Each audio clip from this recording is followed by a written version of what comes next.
Welcome to our beautiful channel. I am Anjali और आज हम लोग पढ़ने वाले हैं रॉल्स लॉ। उससे पहले हम लोग देखेंगे वेपर प्रेशर ऑफ सॉल्यूशन। इसको हम लोग डिनोट करते हैं स्मॉल पी से। इसके बाद हम लोग पढ़ेंगे रॉल्स लॉ। तो चलिए स्टार्ट करते हैं अपना वीडियो। सॉल्वेंट अगर वोलेटाइल है तो वो वेपर फेज में आने की टेंडेंसी रखता है और इस हिसाब से वो वेपर प्रेशर जनरेट करता है। जैसे कि प्रेशर कुकर तो आप सबने देखा होगा, जब उसके अंदर प्रेशर जनरेट होता है तो सीटी बजती है, ऐसे ही थोड़ी बजता है। तो वेपर प्रेशर को हम लोग ऐसे डिफाइन कर सकते हैं, the pressure exerted by the vapours above the liquid surface in equilibrium with the liquid at a given temperature is called vapour pressure of the liquid. अब इक्विलिब्रियम में मतलब यहाँ पे क्या हुआ कि हम लोग एक क्लोज्ड वेसल लेते हैं और उसमें हम लोग पानी लेते हैं, और जब हम लोग इस पानी को गर्म करेंगे तो वेपर जनरेट होगा और इसको हम लोग कहते हैं वेपराइजेशन। और जब ये ठंडा होगा तो क्योंकि ये क्लोज वेसल है तो पानी ठंडा होकर पानी बन जाएगा। इस प्रोसेस को हम लोग कहते हैं कंडेंसेशन। तो जब रेट ऑफ वेपोराइजेशन और रेट ऑफ कंडेंसेशन और रेट ऑफ वेपोराइजेशन इक्वल होता है उस समय उसको हम लोग कहते हैं इक्विलिब्रियम। तो आई होप आपको यहाँ पे इक्विलिब्रियम का मतलब क्या है वो समझ आ गया होगा। अब हम देखेंगे कि वेपर प्रेशर किस किस फैक्टर पे डिपेंड करता है। तो फर्स्ट है nature of liquid and second है temperature. First nature of liquid पे कैसे होता है, अगर दो मॉलिक्यूल के बीच वीक इंटरमॉलिक्यूलर फोर्स होगा तो जो वेपर प्रेशर है वो ज़्यादा होगा। कैसे क्योंकि दो अगर मॉलिक्यूल है उसके वो दोनों एक दूसरे को टाइटली नहीं पकड़े हैं तो वो दोनों एक दूसरे से अलग आराम से हो सकते हैं और इससे वेपर आराम से बन सकता है, टेंडेंसी ज़्यादा होगा। और अगर दो मॉलिक्यूल के बीच स्ट्रॉन्ग फोर्स है तो वो लोग आसानी से टूट नहीं सकते हैं।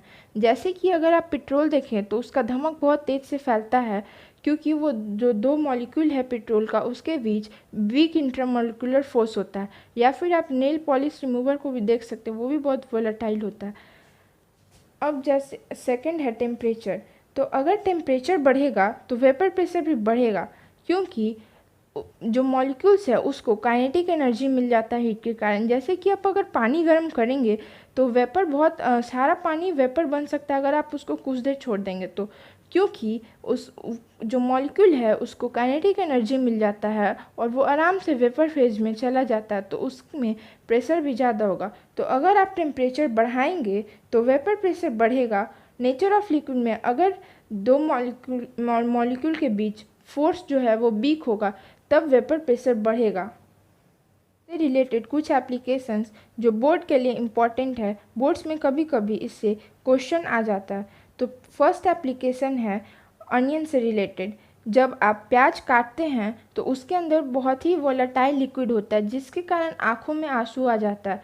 अगर आप उसको फ्रीज में रख देंगे तो उसका जो वोलेटिलिटी है वो कम हो जाएगा और उसका जो उड़ने का टेंडेंसी है वेपर का वो कम हो जाएगा और आंखों में आंसू कम आएगा। तो फर्स्ट है cutting of onion from fridge is more comfortable than lying at room temperature. Second है liquid ammonia bottle is first cooled in ice before opening it. जो लिक्विड अमोनिया है वो बहुत ही ज़्यादा वोलेटाइल होता है, उसके अंदर इतना ज़्यादा वेपर प्रेशर होता है कि अगर आप उसको बिना ठंडा किए बॉटल में रखेंगे तो एकदम बॉटल को उड़ा देगा। तो इसीलिए उसको यूज़ करने से पहले हम लोग उसको ठंडा करते हैं। तो चलिए अब हम अपने मेन टॉपिक पे चलते हैं, वो है रॉल्स लॉ। अब एक रॉल्स नाम के आदमी आए जिन्होंने रॉल्स लॉ बनाया। उन्होंने सिंपली ये कहा कि अगर partial vapour pressure of a component is directly proportional to its mole fraction, अगर आप किसी कंपोनेंट का पार्शियल वेपर प्रेशर लेते हैं तो वो डायरेक्टली प्रोपोर्शनल होगा खुद के मोल फ्रैक्शन के। जैसे कि अगर कोई कंपोनेंट ए है तो उसका पार्शियल वेपर प्रेशर जो है वो डायरेक्टली प्रोपोर्शनल होगा खुद के मोल फ्रैक्शन से एक्स से। और अगर कोई कंपोनेंट बी है तो उसका जो पार्शियल वेपर प्रेशर है वो डायरेक्टली प्रोपोर्शनल होगा मोल फ्रैक्शन ऑफ बी से। किसी कंपोनेंट ए के लिए हम लोग लिखते हैं तो vapour pressure P is equal to P naught A into X A. यहाँ पे P naught A proportionality constant है, उसको हम लोग पी नॉट ए लिख सकते हैं और पी नॉट जो है वो डिनोट करता है vapour pressure in pure state. इससे बहुत सारे बुक में लिखा ऐसे रॉल्स लॉ को ऐसे भी लिखा रहता है, vapour pressure of a component is equal to the vapour pressure of that component in pure state multiplied by mole fraction of that component. इसको आप ऐसे भी डिफाइन कर सकते हैं। रॉल्स लॉ के दो केसेस होते हैं, फॉर वोलाटाइल सॉल्यूट और and for non volatile solute. Volatile उसको कहते हैं जो ईजिली घुल जाता है या फिर जो ईजिली वेपर के फॉर्म में बन जाता है। तो ईजिली कौन घुलेगा? जब लिक्विड इन लिक्विड होगा। और नॉन वोलाटाइल का क्या होगा? जब सॉलिड इन लिक्विड होगा। तो चलिए अब हम एक एक करके दोनों केस को स्टडी करते हैं। सबसे पहले हम लोग पढ़ेंगे Raoult's law for solution of solid in liquid. मतलब the vapour pressure of a solution containing non-volatile solute is directly proportional to the mole fraction of the solvent। चलिए अब इसका मीनिंग हम लोग समझते हैं। अब देखिए, अगर हम लोग एक बीकर में प्योर वाटर लेते हैं तो जो प्योर वाटर है वो ईजिली वेपोराइज होता है, उसका जो सारा मॉलिक्यूल है वो आराम से वेपोराइज कर सकता है। और यहाँ पे अगर हम लोग यहाँ पे देखिए, जो प्योर वाटर है उसका जो टॉप मोस्ट लेयर होगा उस पर सिर्फ वाटर का मॉलिक्यूल होगा। तो जो वेपर प्रेशर होगा इसके अंदर, जो वेपर प्रेशर जनरेट होगा वो ज़्यादा होगा। अब देखिए, अगर यहाँ पे हम लोग सॉल्यूट ऐड करते हैं जैसे कि सॉल्ट, जो कि नॉन वोलेटाइल है, मतलब कि उसके पास उड़ने का टेंडेंसी नहीं है, तो जो सॉल्यूशन होगा उसमें वाटर और सॉल्यूट दोनों हो जाएगा। तो यहाँ पे पहले टॉप मोस्ट लेयर में सिर्फ वाटर था जिसके पास उड़ने का टेंडेंसी था। यहाँ पे हम लोग अगर टॉप मोस्ट लेयर देखेंगे तो जो इफ़ेक्टिव जो सरफेस एरिया है वो रिड्यूस हो गया वेपोराइज होने का, क्योंकि कुछ जगह सॉल्ट जो है वो भी तो ऑक्यूपाई कर लेगा, तो वो ना तो खुद उड़ेगा ना दूसरे को उड़ने देगा। मतलब कि यहाँ पे ये ढक्कन के जैसा काम करेगा। तो यहाँ पे जो है वो वेपर प्रेशर जो है वो कम हो जाएगा। तो अगर हम लोग सॉल्यूट को ऐड करते हैं तो जो वेपर प्रेशर है वो रिड्यूस हो जाएगा। जैसे कि अगर आप पानी में चीनी घोलते हैं तो जो पानी है वो मीठा हो जाता है, क्योंकि उसके जो टॉप मोस्ट लेयर है उस पर चीनी आके बैठ जाता है। इसी तरह से यहाँ भी होगा। अब हम लोग यहाँ से देखें, P A is directly proportional to X A, P A is equal to P A naught A into X A. P A naught जो होता है वो वेपर प्रेशर होता है प्योर सॉल्वेंट का, और अगर प्योर सॉल्वेंट है उसके लिए एक्स ए जो है वो 1 होगा। तो चलिए अब हम आगे देखते हैं। अब देखिए, यहाँ पे हम लोग लिख सकते हैं P A is equal to P A naught X ए।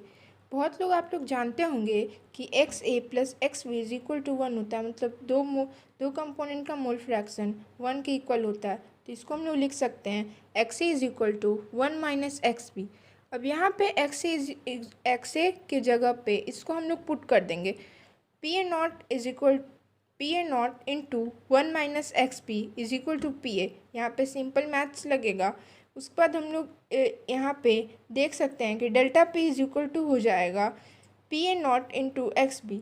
मतलब इसको हम लोग बोलते हैं लोअरिंग ऑफ वेपर प्रेशर। यहाँ पे पी ए जो है वो वेपर प्रेशर सॉल्यूशन का डिनोट कर रहा है, पी ए नॉट से हम लोग डिनोट कर रहे हैं vapour pressure of solvent, X B यहाँ पे डिनोट कर रहा है मोल फ्रैक्शन ऑफ सॉल्यूट। तो यहाँ पे कितना वेपर प्रेशर घटा है उसको हम लोग डेल्टा पी से डिनोट कर सकते हैं। यहाँ से हम लोग लिख सकते हैं X B is equal to delta P by P A naught. इसको हम लोग रिलेटिव लोअरिंग भी बोलते हैं। इसका मतलब ये हुआ कि जितना ज़्यादा हम लोग एक्स बी को बढ़ाएंगे डेल्टा पी भी उतना ही बढ़ेगा। इसका मतलब जितना ज़्यादा हम लोग चीनी या नमक को पानी में डालेंगे तो उसका जो वेपर प्रेशर है उतना ही कम होगा, मतलब डेल्टा पी बढ़ेगा। तो अगर हम लोग सॉल्वेंट में नॉन वोलेटाइल सॉल्यूट मिलाएंगे तो जो पी टोटल होगा, टोटल वेपर प्रेशर होगा, वो P A naught into X A होगा। ये था हमारा केस फर्स्ट। अब चलिए हम लोग केस 2 में जाते हैं, जिसमें कि लिक्विड को हम लोग मिक्स करेंगे। सेकंड है हम लोग का Rawls law on solution containing volatile solute and volatile solvent. मतलब कि जब हम लोग सॉल्यूट भी वोलेटाइल लेंगे और सॉल्वेंट भी वोलेटाइल लेंगे तो क्या होगा। चलिए इसको पहले फिगर के थ्रू समझते हैं।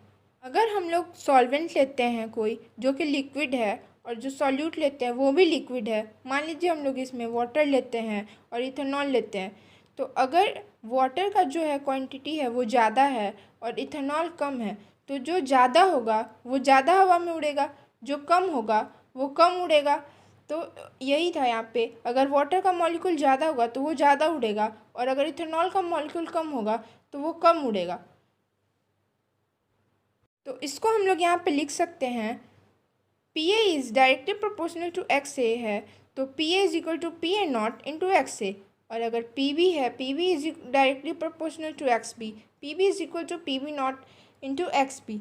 तो जो पी टोटल होगा, मतलब टोटल वेपर प्रेशर होगा, वो इन दोनों के वेपर प्रेशर को ऐड कर देंगे। दोनों लिक्विड है तो दोनों ही वेपर फेज में जाने की टेंडेंसी रखेगा। तो जो टोटल वेपर प्रेशर होगा वो दोनों के वेपर प्रेशर को ऐड करने पे होगा। जब दोनों के टोटल वेपर प्रेशर को ऐड करेंगे तो हम लोग इसको लिख सकते हैं P A naught X A plus P B naught X B. यहाँ पे पी ए जो है वो वेपर प्रेशर है प्योर ए का, एक्स ए जो है वो मोल फ्रैक्शन है ए का, पी बी नॉट जो है वो vapour pressure pure vapour pressure है बी का, और एक्स बी जो है वो मोल फ्रैक्शन है बी का।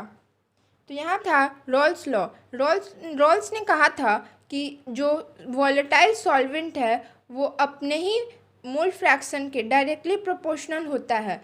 यहाँ पे हम लोग दो तरह के पढ़े थे रॉल्स लॉ।